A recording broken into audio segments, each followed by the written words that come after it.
사도신경으로 우리들의 신앙을 고백하겠습니다. 전능하사 천지를 만드신 하나님 아버지를 내가 믿사오며 그 외아들 우리 주 예수 그리스도를 믿사오니 이는 성령으로 잉태하사 동정녀 마리아에게 나시고 본디오 빌라도에게 고난을 받으사 십자가에 못 박혀 죽으시고 장사한 지 사흘 만에 죽은 자 가운데서 다시 살아나시며 하늘에 오르사 전능하신 하나님 우편에 앉아 계시다가 저리어서 산 자와 죽은 자를 심판하러 오시리라. 성령을 믿사오며 거룩한 공회와 성도가 서로 교통하는 것과 죄를 사하여 주시는 것과 몸이 다시 사는 것과 영원히 사는 것을 믿사옵나이다. 아멘.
이 시간 우리에게 주는 하나님의 말씀 마태복음 11장 1절로 10절 말씀입니다. 마태복음 11장 1절로 10절 말씀. 예수께서 12제자에게 명하기를 마치시고 이에 그들의 여러 동네에서 가르치시며 전도하시려고 거기를 떠나가시니라. 요한이 옥에서 그리스도께서 하신 일을 듣고 제자들을 보내어 예수께 여짜오되 오실 그 이가 당신이 오니이까 우리가 다른 일을 기다리오리이까. 예수께서 대답하여 이르시되 너희가 가서 듣고 보는 것을 요한에게 알리되 맹인이 보며 못 걷는 사람이 걸으며 나병 환자가 깨끗함을 받으며 못 듣는 자가 들으며 죽은 자가 살아나며 가난한 자에게 복음이 전파된다 하라. 누구든지 나로 말미암아 실족하지 아니하는 자는 복이 있도다 하시니라. 그들이 떠나매 예수께서 무리에게 요한에 대하여 말씀하시되 너희가 무엇을 보려고 광야에 나갔더냐? 바람에 흔들리는 갈대냐? 그러면 너희가 무엇을 보려고 나갔더냐? 부드러운 옷 입은 사람이냐? 부드러운 옷을 입은 사람은 왕궁에 있느니라. 그러면 너희가 어찌하여 나갔더냐? 선지자를 보기 위함이었더냐? 옳다. 내가 너희에게 이르노니 선지자보다 더 나은 자니라. 기록된 바 보라, 내가 내 사자를 내 앞에 보내노니 그가 내 길을 내 앞에 준비하리라 하신 것이 이 사람에 대한 말씀이니라. 아멘. 잠시 기도하겠습니다. 이 몸의 소망 무언가 우리 주 예수뿐일세. 우리 주 예수밖에는 믿으리 아주 없도다. 아멘. 주님, 그렇습니다. 오직 예수님만이 우리의 소망이며 우리의 믿음입니다. 주님밖에 없습니다. 세상에 믿던 모든 것 끊어질 그날 되어도 주님을 향한 우리의 소망은 더욱 클 것입니다. 주님만 변함없이 영원하시기 때문입니다. 우리가 썩어 없어질 곳에 소망을 두는 어리석은 인생 되지 않게 하여 주옵소서. 돈과 권력과 명예에 우리의 마음이 빼앗기지 않게 하여 주옵소서. 오직 예수로 충분하고 충만하게 하여 주옵소서. 우리와 함께 하시는 예수 그리스도의 이름으로 기도합니다. 아멘. 정략 결혼에 간혹 이런 경우가 있습니다. 신랑과 신부가 혼례를 치는 날, 그 결혼식 전까지 신부의 얼굴을 한 번도 보지 못했다가 결혼식 날에야 신부의 얼굴을 처음 보게 되는 경우. 설레는 마음으로 신부의 얼굴을 봤는데 기대했던 얼굴이 아닌 거예요. 너무 놀라고 실망했는데 다음날 아침 화장을 지운 얼굴을 보고 더 놀라고 절망하는 경우. 우스갯소리겠습니다만 이런 이야기가 낯설지 않게 들리는 것은 그저 우스갯소리만은 아니기 때문일 겁니다. 세상에는 겉모습만 보고 사람을 멸시하는 경우 적지 않습니다. 하지만 그 사람의 내면을 볼 줄 아는 사람, 그 진가를 발견하는 안목이 있는 사람도 있지요. 여러분은 어떠십니까? 내면을 보고 그 진가를 발견하는 안목, 그게 그리 쉽지는 않은 것 같습니다. 내면을 들여다보고 진가를 발견하는 것은 특별하고도 귀한 지혜입니다. 그런 사람이 정말 복된 사람이지요. 2000년 전 사람들은 예수님의 진가를 알아봤을까요? 아니요. 사람들은 헷갈렸습니다. 예수님을 가까이에서 지켜본 사람들 중 예수님이 그리스도가 맞는지 확인하고자 찾아온 사람들이 있었습니다. 그들이 바로 세례 요한의 제자들이었습니다. 세례 요한의 제자들은 예수님께 이렇게 물었고, 예수님이 그리스도이신지 물었고, 예수님이 그에 대해서 이렇게 대답하십니다. 마태복음 11장 6절 말씀. 누구든지 나로 말미암아 실족하지 아니하는 자는 복이 있도다 하시니라. 네, 예수께서 행하신 일들을 보면 어떤 면에서는 그리스도이신 것 같은데 어떤 면에서는 아닌 것 같았습니다. 어떤 이들은 예수님의 그 행동을 보고 실망하고 실족하는 경우도 있었습니다. 군대 귀신을 물리쳤건만 돼지떼를 잃었다라는 이유로 예수님을 동네에서 쫓아냈던 경우도 있었습니다. 사람들은 예수님이 진짜 그리스도이신지 헷갈렸습니다.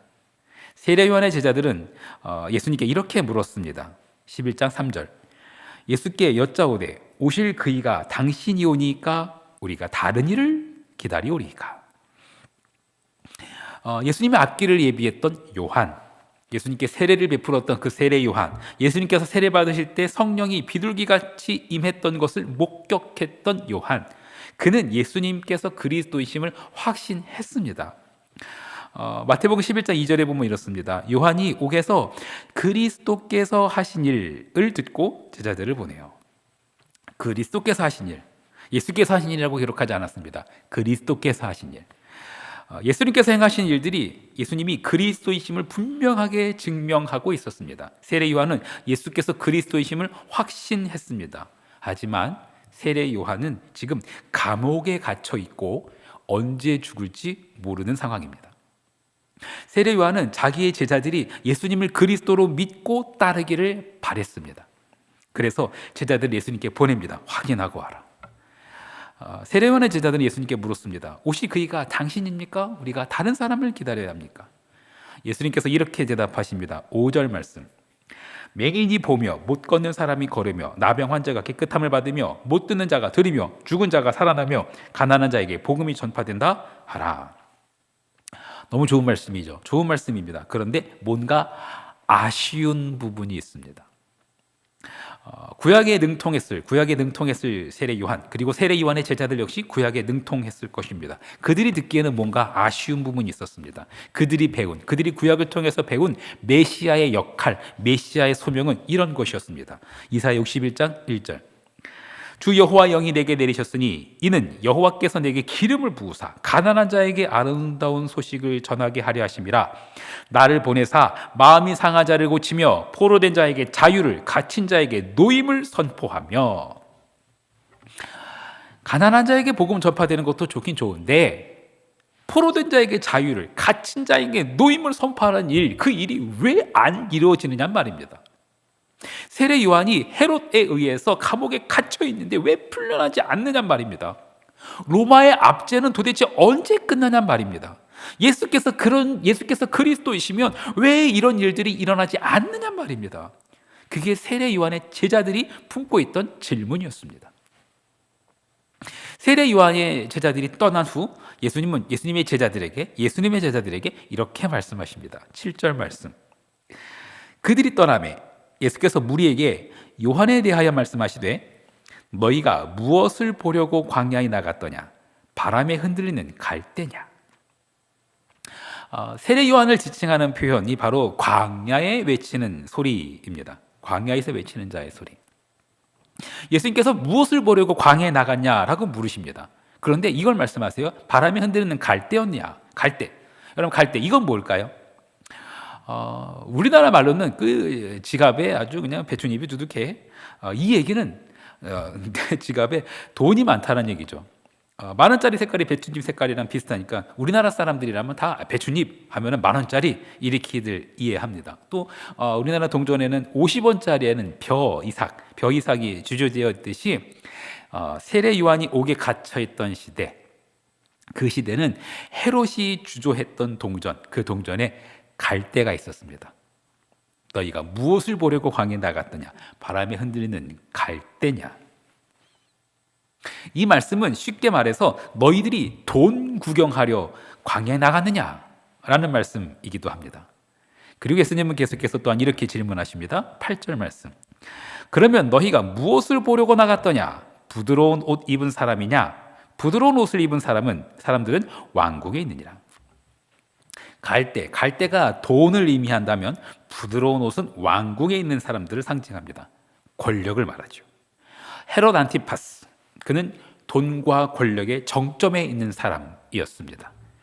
그 헤롯은 세례 요한을 옥에 가둔 사람이고, 그리고 얼마 후에 세례 요한의 목을 자를 사람입니다. 너희는 갈대나 부드러운 옷을 보려고 광야에 나갔더냐? 이 말을 오늘의 언어로 바꿔볼까요? 어떻게 될까요?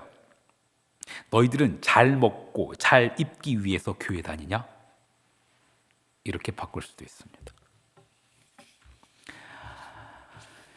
사도 바울은 자신을 포함하여 복음에 헌신된 자들을 가리켜서 이렇게 말했습니다. 고린도후서 6장 10절 말씀. 근심하는 자 같으나 항상 기뻐하고 가난한 자 같으나 많은 사람을 부요하게 하고 아무것도 없는 자 같으나 모든 것을 가진 자로다.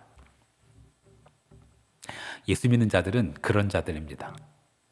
겉으로 보기에는 근심하는 자, 가난한 자, 아무것도 없는 자, 그렇게 보이지만 그 영혼은 항상 기뻐하고 많은 사람을 부요하게 하고 모든 것을 가진 자, 그게 복음에 헌신된 자들입니다.